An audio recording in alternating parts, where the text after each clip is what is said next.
Дүниетану тақырыбы адам өмірінде табиғат жағдайының алатын орны. Балалар, алдарыңда Қазақстанның физикалық картасы берілген. Одан таулар мен жазықтарды, өзендер мен көлдерді көресіңдер.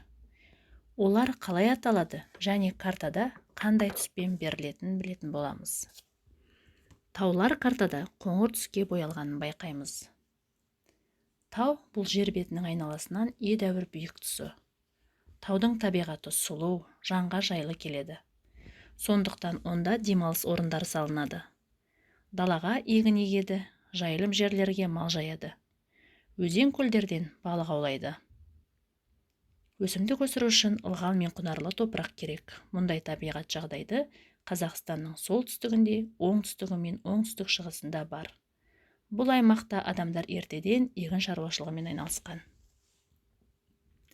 Таулар жер бетінің көтеріңкі биік аймақтары. Олар әдетте топтасып, тізбектеліп орналасады. Жер бетінде кездесетін таулардың ішіндегі ең биігі Тибет пен Непалдың шекарасындағы Гималай тауларында орналасқан.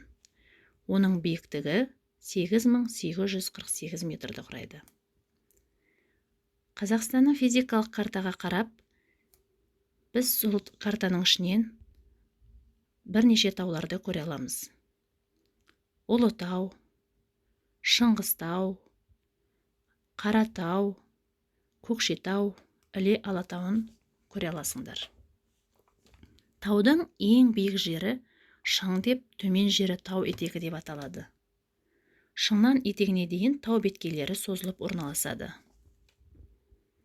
Биік тауларға, егер биіктігі 5000-7000 метрден жоғары болса, беткейлері тік, шыңдары қар және мұзбен құрсалған.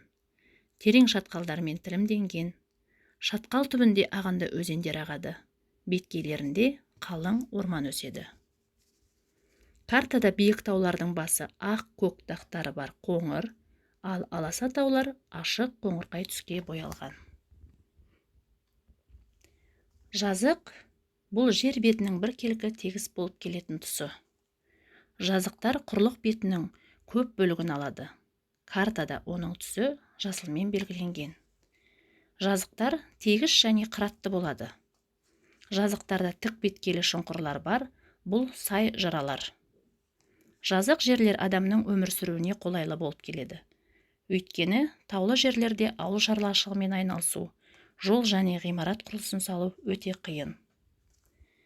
Қазақстанның сусыз аймақтарында тұратын адамдар жыл бойы малының жайылымын екінші жерге ауыстырып отырады. Олар су табу үшін барған жерлеріне терең құдықтар қазған. Осылайша ата-бабаларымыз көшпелі мал шаруашылығымен айналысқан. Картаға қарап, ертедегі Қазақстанның орталық бөлігінде тұрған адамдар қандай кәсіппен айналысқанын болжап айтыңдар. Неліктен олай ойлайсыңдар? Біздің аймағымызда жер бедерінің қандай түрлері кездеседі? Сен тұратын жерде қандай өзендер мен көлдер бар? Оның шаруашылыққа әсері қандай?